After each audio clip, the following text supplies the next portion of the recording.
Hey there, fellow classic comic collectors. As always, I'm Scott Harris King, and today we're finally here. The day has finally arrived. For months and months and months now, I've been posting these haul videos showing all the comics that I bought back at the end of last year. I went through this thing for several months where I was selling off large sections of my collection. I was refocusing it, sold off a bunch of romance books that were too musty for me, sold off a bunch of series that I no longer wanted to collect, or I just realized I wasn't into anymore. I was never going to reread stuff that I sold off, a bunch of stuff that I just thought I was never going to get to in the first place. So I sold off several thousand comics. I used that money to focus my collection and buy a handful of specific books, and I've been showing those off for months now because I had such a giant pile of stuff that came in. I didn't want to open it because of the breathing issues I was having with the mustiness, and so now I'm opening them all, I'm showing them all, and this is the last one. I showed you all the cool romance number ones, the piles of cool romance books that I got. I showed you all of the cool horror books and the books I bought just for the covers. And today, I showed you all the cool Archie stuff, the giant Archie keys, you know. But today, it's all keys. The whole video is just a pile of key after key after key. Every book you're about to see is some awesome key book. A couple of them I think I've shown in different videos, but we're gonna show them again. And I'm gonna start off with, you may be able to hear that I have several slabs. In fact, we're gonna start off with one that I've already showed because it wasn't in a haul video. It's this here. It's first issue special number 8, old label CGC 9.4. I'm a huge fan of Warlord. Warlord is one of the first comics that I ever read. I love Warlord, and I have another copy of this that's more like a 7 that I had signed by Mike Grell. And somewhere along the way, I became convinced, and I did a whole video about that I think he's going to be an Aquaman 2. And so I wanted to get a high-grade copy for my personal collection because just in case that happens, I didn't want to miss the boat when the price went up. So I bought that. I did a whole video about it. That's a book I've always wanted to get a high grade copy of. So I was really happy to finally do that. As I was focusing down my collection, one thing I did is I sold my complete run of ROM. Now I'm a huge fan of ROM. I love ROM, and I thought about it because it's not something that's necessarily you're going to see in an omnibus because the rights issues are all a mess with ROM. So it's something where you really kind of have to, this time, have the originals in order to read them, right? But as much as I love ROM, I put the full run together in the 90s, and I have never gone back to it. The series is great. I love it. But I just had this feeling I was never going to read it again. So I sold it. I sold them off. And when I did, one thing I did, though, is because I do love ROM, was I used a little bit of the money to buy this. It's a ROM number 1 CGC 9.4, and this was dirt cheap. Dirt cheap, you know. 9.4 is in that 9.2s and 9.4s are in that area where people are like, well, but it's not a 9.8. And so there's this weird like price dip down. And so I think I only paid $50 for this plus shipping. And it's obviously it's a beautiful copy. It's a CGC 9.4. So I wanted to have this in my collection. Price was right for sure, and so I bought it.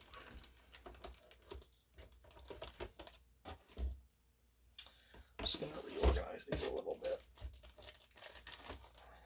A couple of them I want to save for later. Okay. Speaking of comics that I also used to have already, it's this. It's Superman 233, classic Neil Adams cover. One of the greats. I've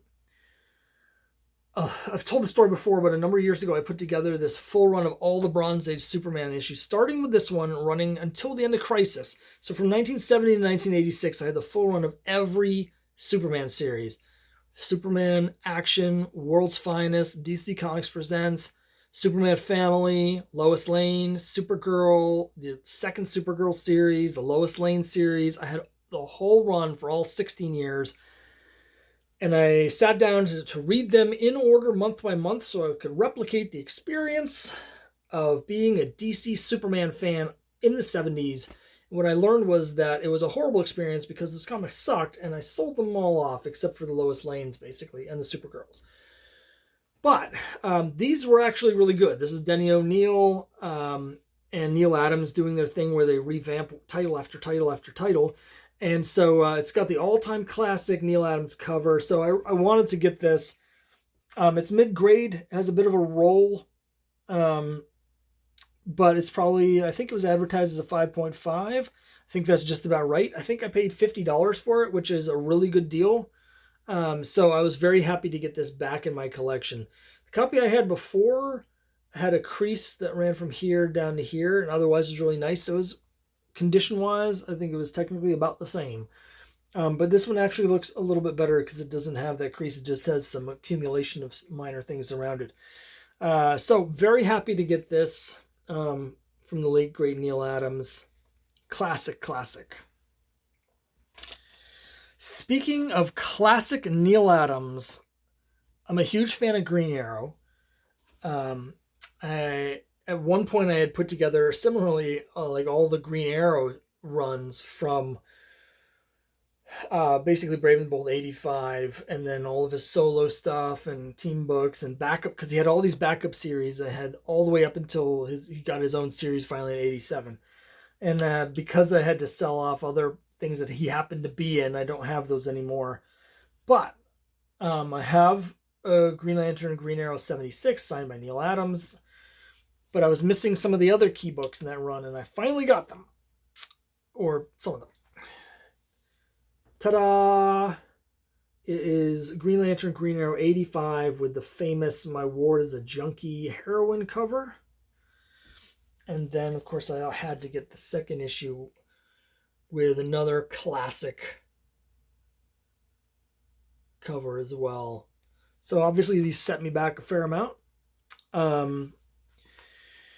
But again, these were among the first things I was getting. You know, this, and they're nice.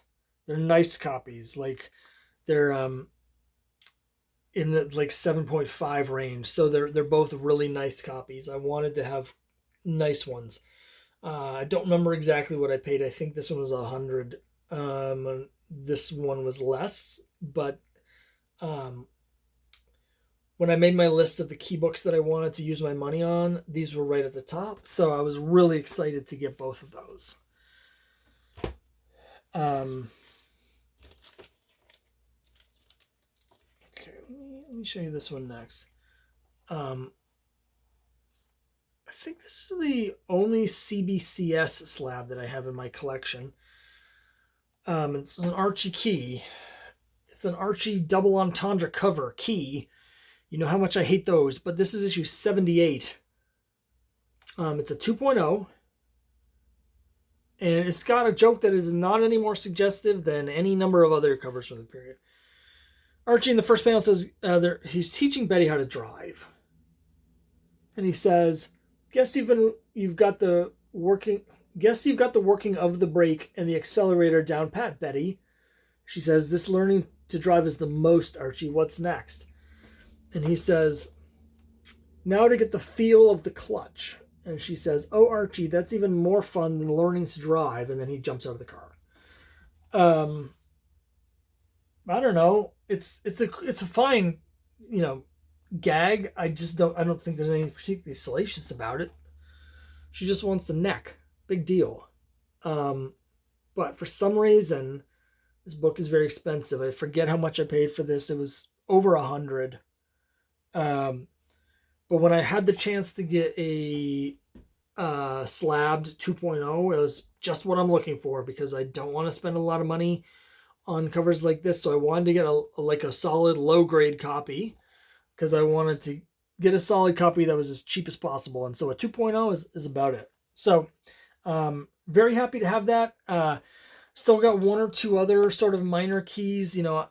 As you know, I already got issue 50 and 53 and 78 here. And so I think 68 is the biggest one that I'm missing to get Archie's 50 and up. But yeah, very excited for that, to get that one checked off. I mentioned this last video. I had about half of the run of Weird War Tales, and I sold them off. I kept 1 or 2 issues, and then I used some of the money to buy issue 15 because I love the cover. But I also spent some of the money to get this. It's a CGC 7.0 copy of Weird War Tales #1. Always love the design from this era. The logo design, I love this first big issue. Love the cover. Just love everything about it.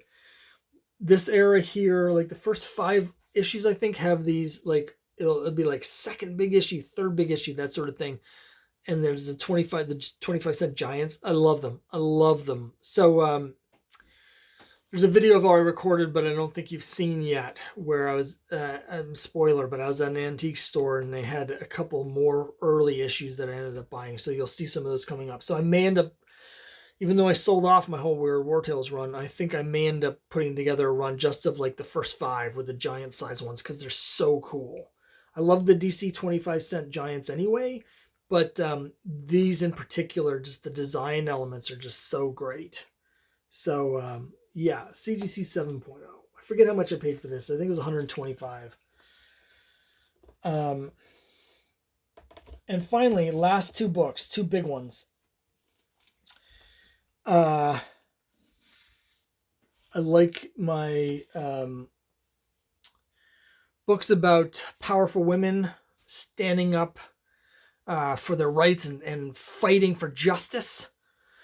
And so here's a book that I've always wanted. And when a low-grade copy came along that was in my price range, I just jumped on it. Here it is. It's Fight Comics number 36, with one of my favorite female heroine covers. She's leading the charge, storming the beach.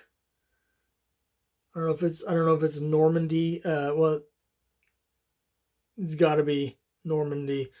Leading the charge, storming the beach. She's got like the sash on. So I don't know if she's the French embodiment of I forget what that character's called, but you know, the Viva la Revolution. But I just love this cover. I just love it. She's got the sword up in one hand. She's got the gun in the other hand, and she's just leading the charge, and the men are following behind her. This guy was about to shoot her, but nope. This dude just popped him right in the face with a pistol. So just one of my favorites. Always, as soon as I saw this cover a number of years ago, I was like, I've got to get a copy of that. And I haven't been able to get one until now. It's low grade. I don't know. It's low grade. It's like a 2 or 2.5. It's got some piece missing down here, a little bit of chipping around the edges, some little browning along the top, but just tremendous. Looks great in Mylar. Love it. Absolutely love it. Which brings me to the last of the big keys. Again, our fighting heroines in World War II. I've always wanted this book as well. I do, I collect the war books, Unknown Soldier and Sergeant Fury and other ones, The Losers. But this is a run that I really wanted to put together. I've never been able to get an issue before, but I wasn't going to be denied on this one. Star Spangled War Stories 84, the first appearance of Mademoiselle Marie. It's a CGC 2.5. I don't remember what I paid for this. It was quite a bit. I think it was 200 and... Is it like maybe 230, 235? I don't know. But again, this is why I was focusing my collection. I was selling off a bunch of stuff that I no longer wanted so I could afford some stuff that I've always wanted. And this was one of the big ones. It's just great. Obviously, it's a CGC 2.5, so you can tell what the grade is. But it's got what looks like a subscription crease down the middle, or some kid just folded it up and put it in their pocket. It's got some creasing at the top. It's got a fairly bad miswrap. It's interesting. I mean, you can see that it's think it was cut that way. Sometimes books have been manipulated with the pressing, and that happens, but I don't think that's the case here. I don't see any overhang anywhere. I think it might have just been wrapped wrong. But it's much better this way than the opposite way, where the back cover is coming onto the front. So tremendous book. So I'm very excited to get that. So that's it. The last of my giant pile of comics. Just key after key that I was so excited to get. Let me know what you think of these keys, what your favorites were. Tell me down below. And just thanks for watching and just joining me on this journey into spending tons and tons of money on comic books. So thanks very much, and I'll see you next time.